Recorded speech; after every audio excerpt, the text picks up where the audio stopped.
নমস্কাৰ এই মুহূৰ্তত আহি পৰিছে অসমবাসী ৰাজ্যখনে কেইবাটাও গুৰুত্বপূৰ্ণ খবৰ যাৰ ঘৰত ৰেচন কাৰ্ড আছে তেওঁলোকে নতুনকৈ চৰকাৰী 5টাকৈ আঁচনিৰ সুবিধা লাভ কৰিব কিন্তু কি আঁচনি কেনেকৈ লাভ কৰিব কি ডকুমেণ্টছ লাগিব কেনেকৈ আবেদন কৰিব লাগিব হবিয়েক জানিব এইটো ভিডিঅ'ৰ মাধ্যমত যদি আপোনালোকৰ ঘৰত ৰেচন কাৰ্ড আছে তেনেহলে লাভ কৰিব এই চৰকাৰী 5টাকৈ নতুন আঁচনি গতিকে ভিডিঅ'টো সম্পূৰ্ণকৈ চাওক আৰু আজিৰ চৰকাৰী 5টাকৈ আঁচনিৰ বিষয়ে ভালদৰে ষ্টেপ বাই ষ্টেপ সকলোখিনি কথা বুজি লওক তো বলক ভিডিঅ'টো আৰম্ভ কৰোঁ আৰু আজিৰ প্ৰথমটো খবৰ হৈছে যাৰ ঘৰত ৰেচন কাৰ্ড আছে তেওঁলোকে নতুনকৈ চৰকাৰী টয়লেটৰ বাবে আবেদন কৰিব পাৰিব বন্ধু-বান্ধৱীসকল যদি আপোনালোকে এতিয়ালৈকে চৰকাৰী টয়লেট আবেদন কৰা নাছিলে বা পোৱা নাছিলে তেনেহলে আপোনালোকৰ বাবে সুখবৰ কাৰণ ৰাজ্যত ইতিমধ্যে চৰকাৰী টয়লেটৰ বাবে আবেদনৰ কামসমূহ চলি আছে আৰু চৰকাৰী টয়লেট যিসকলে দুখীয়া দৰিদ্ৰ পৰিয়াল পোৱা নাছিলে তেওঁলোকক নতুনকৈ চৰকাৰী টয়লেট প্ৰদান কৰিব অৰ্থাৎ চৰকাৰী টয়লেটৰ 18000 টকা প্ৰদান কৰিব আৰু যাৰ বাবে আপোনালোকৰ ৰেচন কাৰ্ড থকাটো বাধ্যতামূলক যদি ৰেচন কাৰ্ড আছে তেনেহলে আপোনালোকে নতুনকৈ চৰকাৰী টয়লেটৰ বাবে আবেদন কৰিব পাৰিব আৰু চৰকাৰী টয়লেটৰ পূৰ্বৰ দৰে নহয় এতিয়া চৰকাৰী টয়লেটৰ 18000 টকা আপোনালোকৰ বেংক একাউণ্টত ট্ৰান্সফাৰ কৰিব অৰ্থাৎ দুটা ইনষ্টলমেণ্টৰ যোগেদি 9000 প্লাস 9000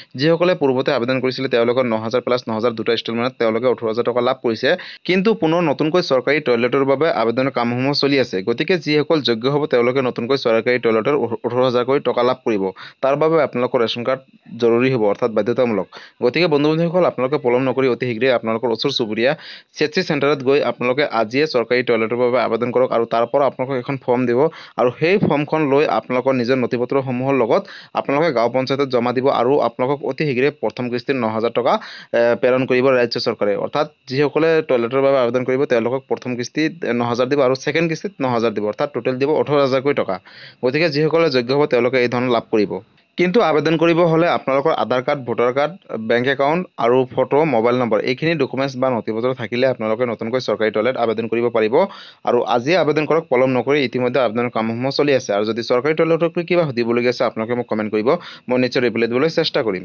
আৰু আজিৰ 2 নম্বৰ আঁচনিটো হৈছে অসমবাসী ৰাইজৰ কাৰণে আন এটা ডাঙৰ আঁচনি অৰ্থাৎ যাৰ ঘৰত ৰেচন কাৰ্ড আছে তেওঁলোকে নতুনকৈ চৰকাৰী অৰুণোদয় আঁচনি 3.0 ৰ বাবে আবেদন কৰিব পাৰিব বন্ধু-বান্ধৱীসকল আপোনালোকৰ ঘৰত যদি ৰেচন কাৰ্ড আছে তেনেহলে আপোনালোকৰ বাবে সুখবৰ অৰ্থাৎ 2 নম্বৰ আঁচনিটো হৈছে অৰুণোদয় আঁচনি 3.0 অৰ্থাৎ আপোনালোকৰ ঘৰত যদি ৰেচন কাৰ্ড আছে তেনেহলে আপোনালোকে নতুনকৈ অৰুণোদয় আঁচনি 3.0 ৰ বাবে আবেদন কৰিব পাৰিব আৰু ইতিমধ্যে ৰাজ্যত নতুনকৈ অৰুণোদয় আঁচনি 3.0 ৰ আবেদনৰ প্ৰক্ৰিয়াটো চলি আছে অৰ্থাৎ আপোনালোকে নতুনকৈ অৰুণোদয় আঁচনি 3.0 আবেদন কৰিব পাৰিব আৰু অৰুণোদয় আঁচনি 3.0 আবেদন কৰিলে আপোনালোকে প্ৰতি মাহৰ 10 তাৰিখে 1250 টকাকৈ ডিবিটিৰ মাধ্যমত নিজৰ বেংক একাউণ্টত লাভ কৰিব গতিকে বন্ধু-বান্ধৱীসকল যদি আপোনালোকৰ ঘৰত ৰেচন কাৰ্ড আছে তেনেহলে যদি আপোনালোকে অৰুণোদয় আঁচনি অন্তৰ্ভুক্ত হোৱা নাছিলে তেনেহলে অতি শীঘ্ৰে আপোনালোকে অৰুণোদয় আঁচনি 3.0 আবেদন কৰক আৰু অৰুণোদয় আঁচনি 3.0 অন্তৰ্ভুক্ত হওক আৰু অসমৰ মুখ্যমন্ত্ৰী ডক্টৰ হিমন্ত বিশ্ব শৰ্মা ইতিমধ্যে ঘোষণা কৰি কৈছে যে যিসকলৰ ঘৰত ৰেচন কাৰ্ড আৰু আধাৰ কাৰ্ড আছে তেওঁলোকে নতুনকৈ অৰুণোদয় আঁচনি 3.0 ৰ বাবে আবেদন কৰিব পাৰিব আৰু অৰুণোদয় আঁচনি 3.0 আবেদন ক'ত কৰিব কেনেকৈ কৰিব চাওক বন্ধু-বান্ধৱীসকল অৰুণোদয় আঁচনি 3.0 আপোনালোকে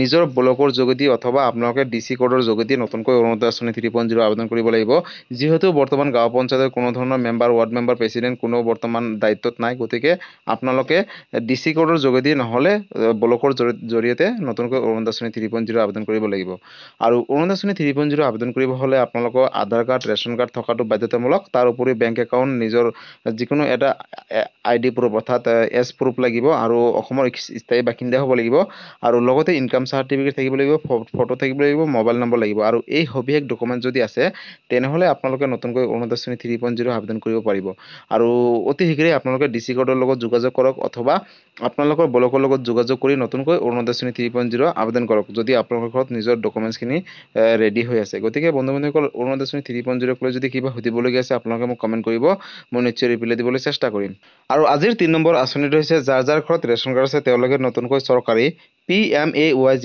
অৰ্থাৎ প্ৰধানমন্ত্ৰী আৱাস যোজনাৰ চৰকাৰী ঘৰৰ বাবে আবেদন কৰিব পাৰিব বন্ধু-বান্ধৱীসকল আপোনালোকৰ ঘৰত যদি ৰেচন কাৰ্ড আছে আৰু এতিয়ালৈকে যদি চৰকাৰী ঘৰ পোৱা নাই তেনেহলে আপোনালোকৰ বাবে সুখবৰ অৰ্থাৎ অসমবাসীৰ বাবে সুখবৰ 19 লাখ প্ৰধানমন্ত্ৰী আৱাস যোজনা ঘৰ নিৰ্মাণ সম্পূৰ্ণ হোৱাৰ পিছত ভাৰত চৰকাৰে অসমলৈ পুনৰ আগবঢ়াইছে 1,71,593টা নতুনকৈ প্ৰধানমন্ত্ৰী আৱাস যোজনা ঘৰ অৰ্থাৎ নতুনকৈ 1,71,593টা ঘৰ অসমত নিৰ্মাণ কৰিব যিসকলে দুখীয়া দৰিদ্ৰ পৰিয়াল আছে তেওঁলোকক দিব নতুনকৈ চৰকাৰী ঘৰ আৰু যিসকলে আবেদন কৰিব তেওঁলোকে লাভ কৰিব নতুনকৈ চৰকাৰী ঘৰ আৰু চৰকাৰী ঘৰ পূৰ্বৰ দৰে নহয় এতিয়া বহুতো হাল সলনি হৈছে টকাটো অলপ বৃদ্ধি কৰিছে গতিকে যিসকলে নতুনকৈ আবেদন কৰিব তাৰ বাবে তেওঁলোকৰ ৰেচন কাৰ্ড থকাটো বাধ্যতামূলক যদি আপোনালোকৰ ঘৰত ৰেচন কাৰ্ড আছে তেনেহলে আপোনালোকে নতুনকৈ চৰকাৰী ঘৰৰ বাবে আবেদন কৰিব পাৰিব আৰু ৰেচন কাৰ্ড থাকিলে নতুনকৈ আপোনালোকে আবেদন কৰিব নোৱাৰিব তাৰ উপৰি কেইবাটাও নথিপত্ৰ লাগিব ৰেচন কাৰ্ড কাৰ্ড লাগিব, আধাৰ কাৰ্ড লাগিব, বেংক একাউণ্ট লাগিব আৰু বেংকৰ লগত আধাৰ কাৰ্ড লিংক থাকিব লাগিব আৰু আপোনালোকে অসমৰ স্থায়ী বাসিন্দা হ'ব লাগিব আৰু ইনকাম চাৰ্টিফিকেট লাগিব, লগতে ফটো, মোবাইল নম্বৰ আৰু আপোনালোকৰ যিকোনো এটা এড্ৰেছ প্ৰুফ বা এজ প্ৰুফ এটা লাগিব। অৰ্থাৎ এইখিনি নথিপত্ৰ হ'লে আপোনালোকে নতুনকৈ PMAYG অৰ্থাৎ প্ৰধানমন্ত্ৰী আৱাস যোজনা চৰকাৰী ঘৰৰ বাবে আবেদন কৰিব পাৰিব। কিন্তু ক'ত কৰিব, কেনেকৈ কৰিব? চাওক, ইতিমধ্যে চৰকাৰী ঘৰৰ বাবে বহুত CHC চেণ্টাৰত বা বহুত ধৰণৰ অনলাইনৰ মাধ্যমত ইতিমধ্যে আবেদনৰ প্ৰক্ৰিয়াটো চলি আছে। আপোনালোকে নিজৰ ওচৰ চুবুৰীয়া CHC চেণ্টাৰত গৈ আবেদন কৰিব পাৰিব।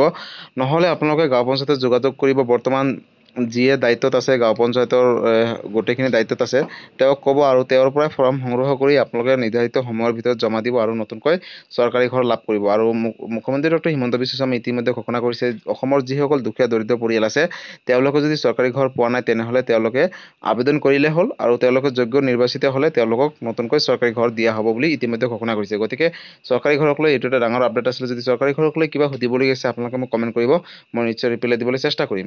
আৰু আজিৰ 4 নম্বৰ আঁচনিটো হৈছে অসমবাসী ৰাইজৰ কাৰণে আন এটা ডাঙৰ আঁচনি। যদি আপোনালোকৰ ৰেচন কাৰ্ড আছে তেনেহ'লে আপোনালোকে নতুনকৈ PM কিষাণ যোজনাৰ বাবে আবেদন কৰিব পাৰিব। বন্ধু বান্ধৱীসকল, PM কিষাণ সন্মান নিধি যোজনা হৈছে এনেকুৱা এটা আঁচনি, এই আঁচনিৰ জৰিয়তে প্ৰতি বছৰে কৃষকসকলে অৰ্থাৎ 6,000 টকা লাভ কৰিব DBTৰ মাধ্যমত নিজৰ বেংক একাউণ্টত। আৰু PM কিষাণ সন্মান নিধি যোজনা ইতিমধ্যে আবেদনৰ প্ৰক্ৰিয়াটো চলি আছে ৰাজ্যত। গতিকে যিসকলে যোগ্য হ'ব তেওঁলোকে নতুনকৈ PM কিষাণ সন্মান নিধি যোজনাৰ বাবে আবেদন কৰিব পাৰিব। কিন্তু PM কিষাণ সন্মান নিধি যোজনা আবেদন কৰিব হ'লে আপোনালোকৰ ঘৰত ৰেচন কাৰ্ড থকাটো বাধ্যতামূলক। যদি ৰেচন কাৰ্ড আছে তেনেহ'লে আপোনালোকে নতুনকৈ PM কিষাণ যোজনাৰ বাবে আবেদন কৰিব পাৰিব। আৰু PM কিষাণ যোজনাৰ বাবে আবেদন কৰিব হ'লে ক'ত কৰিব, কেনেকৈ কৰিব আৰু কি নথিপত্ৰ লাগিব? PM কিষাণ যোজনাৰ বাবে আবেদন কৰিব হ'লে আপোনালোকে ওচৰ চুবুৰীয়া CHC চেণ্টাৰত গৈ নতুনকৈ আপোনালোকে PM কিষাণ সন্মান নিধি যোজনাৰ বাবে অনলাইনত আবেদন কৰিব পাৰিব। আৰু অনলাইনত আবেদন কৰাৰ পিছত আপোনালোকক এখন ফৰ্ম দিব আৰু সেই ফৰ্মখনৰ লগত আপোনালোকৰ নিজৰ নথিপত্ৰখিনি ধুনীয়াকৈ ছাবমিট কৰি আপোনালোকে নিজৰ এগ্ৰিকালচাৰ অফিচত গৈ জমা দিব। আৰু জমা দিয়াৰ পিছত কিন্তু আপোনালোকক হয়তো এমাহ 2 মাহৰ ভিতৰত আপোনালোকৰ লিষ্টত নাম আহি যাব আৰু অহাৰ পিছতে আপোনালোকে PM কিষাণ সন্মান নিধি যোজনাৰ ধৰক নেক্সট ষ্টপ অৰ্থাৎ আহিবলগীয়া ধনসমূহ আপোনালোকে পাই থাকিব। যদি আপোনালোকে যোগ্য হয় তেনেহ'লে অতি শীঘ্ৰেই আপোনালোকে PM কিষাণ সন্মান নিধি যোজনাৰ বাবে আবেদন কৰক। আৰু ইতিমধ্যে আবেদনৰ প্ৰক্ৰিয়াটো চলি আছে। আৰু আবেদন কৰিব হ'লে কি নথিপত্ৰ লাগিব? চাওক, অকল ৰেচন কাৰ্ড থাকিলেই নহ'ব। ৰেচন কাৰ্ডৰ লগত আধাৰ কাৰ্ড থাকিব লাগিব, আপোনালোকৰ যিকোনো এটা এড্ৰেছ প্ৰুফ লাগিব, অৰ্থাৎ আপোনালোকে অসমৰ বাসিন্দা হ'ব লাগিব, আপোনালোকৰ মাটিৰ জমাবন্দী আপডেট লাগিব, ইনকাম চাৰ্টিফিকেট লাগিব, মোবাইল নম্বৰ লাগিব আৰু লাগিব আপোনালোকৰ ভোটাৰ কাৰ্ড বা যিকোনো এটা পেন কাৰ্ড। এইখিনি নথিপত্ৰ থাকিলে আপোনালোকে কিন্তু নতুনকৈ PM কিষাণ সন্মান নিধি যোজনাৰ বাবে আবেদন কৰিব পাৰিব। আৰু আপোনালোকে অতি শীঘ্ৰেই নিজৰ ওচৰ চুবুৰীয়া CHC চেণ্টাৰৰ সৈতে যোগাযোগ কৰক আৰু আবেদন কৰক। আৰু আহিবলগীয়া PM কিষাণ সন্মান নিধি যোজনাৰ বাবে যিখিনি ধনসমূহ প্ৰেৰণ কৰিব, বছৰি 6,000 টকা 3টা ইনষ্টলমেণ্টৰ যোগেদি অৰ্থাৎ 2,000 প্লাছ 2,000 প্লাছ 2,000 কৈ দিব আৰু সেই টকাসমূহ লাভ কৰিব। কিন্তু আহিবলগীয়া সময়ত হয়তো এই টকা বৃদ্ধি কৰিবলৈ আছে। গতিকে আপোনালোকে যদি আবেদন কৰা নাছিলে তেনেহ'লে আপোনালোকৰ বাবে সুখবৰ। আপোনালোকে অতি শীঘ্ৰেই আবেদন কৰক। আৰু যদি PM কিষাণ সন্মান নিধি যোজনাক লৈ কিবা সুধিবলগীয়া আছে আপোনালোকে মোক কমেণ্ট কৰিব, মই নিশ্চয় ৰিপ্লাই দিবলৈ চেষ্টা কৰিম। আৰু আজিৰ 5 নম্বৰ আঁচনিটো হৈছে অসমবাসী ৰাইজৰ কাৰণে আন এটা ডাঙৰ আঁচনি। অৰ্থাৎ যাৰ ঘৰত ৰেচন কাৰ্ড আছে তেওঁলোকে নতুনকৈ প্ৰধানমন্ত্ৰী আয়ুষ্মান কাৰ্ডৰ বাবে আবেদন কৰিব পাৰিব। অৰ্থাৎ আয়ুষ্মান কাৰ্ড থাকিলে কি হয় চাওক, বিনামূলীয়াকৈ 5 লাখ টকাৰ চিকিৎসা আপোনালোকে লাভ কৰিব পাৰিব। অকল চিকিৎসাই নহয়, আপোনালোকে বহুত ক্ষেত্ৰত এই আয়ুষ্মান কাৰ্ডখন আপোনালোকৰ কামত দিব। অৰ্থাৎ যদি আপোনালোকে এতিয়ালৈকে আয়ুষ্মান কাৰ্ড লাভ কৰা নাছিলে তেনেহ'লে বা আবেদন কৰা নাছিলে তেনেহ'লে আপোনালোকৰ হাতত মাত্ৰ কেইটামান দিনহে আছে। অৰ্থাৎ নতুনকৈ আবেদনৰ প্ৰক্ৰিয়াটো আৰম্ভ হৈ গৈছে। আপোনালোকে অতি শীঘ্ৰেই আয়ুষ্মান কাৰ্ডটো লাভ কৰক আৰু বছৰি 5 লাখ টকাকৈ বিনামূলীয়াকৈ চিকিৎসাৰ সেৱাৰ টকাটো সংগ্ৰহ কৰক বা লাভ কৰক।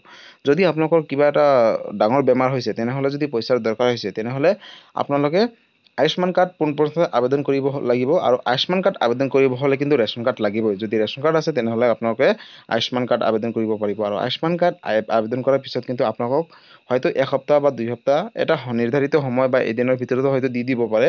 আৰু দিয়াৰ পিছত কিন্তু আপোনালোকে যেতিয়া মেডিকেলত যাব আৰু সেই কাৰ্ডখন দেখুৱালে কিন্তু আপোনালোকৰ বেমাৰ হ'লে 5 লাখ টকাকৈ বিনামূলীয়াকৈ চিকিৎসা সেৱা লাভ কৰিব। আৰু এই কথা ইতিমধ্যে কেন্দ্ৰীয় মন্ত্ৰী মুখ্যমন্ত্ৰী ডক্টৰ হিমন্ত বিশ্ব শৰ্মা আৰু কেন্দ্ৰীয় মন্ত্ৰীৰ লগতে অমিত শ্বাহ আৰু প্ৰধানমন্ত্ৰী নৰেন্দ্ৰ মোদী ডাঙৰীয়াই ঘোষণা কৰিছে। গতিকে বন্ধু বান্ধৱীসকল, যদি আপোনালোকে আয়ুষ্মান কাৰ্ড বনোৱা নাছিলে তেতিয়াহ'লে আপোনালোকৰ বাবে ভাল খবৰ। ইতিমধ্যে ৰাজ্যত আবেদনৰ প্ৰক্ৰিয়াটো চলি আছে। আপোনালোকে অতি শীঘ্ৰেই আবেদন কৰক।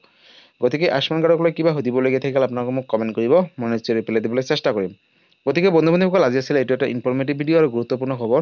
ভিডিঅ'টো চাই কেনেকুৱা পালে? যদি ভাল পালে চেনেলটো নতুনকৈ আছে চেনেলটো ছাবস্ক্ৰাইব কৰিব, লাইক কৰিব, কিবা সুধিবলগীয়া থাকিলে কমেণ্ট কৰিব আৰু সকলোৰে মাজতে শ্বেয়াৰ কৰক, কাৰণ এই আপডেটটো সকলোৱে জনাটো উচিত বা চোৱাটো উচিত। ধন্যবাদ। জয় আই অসম।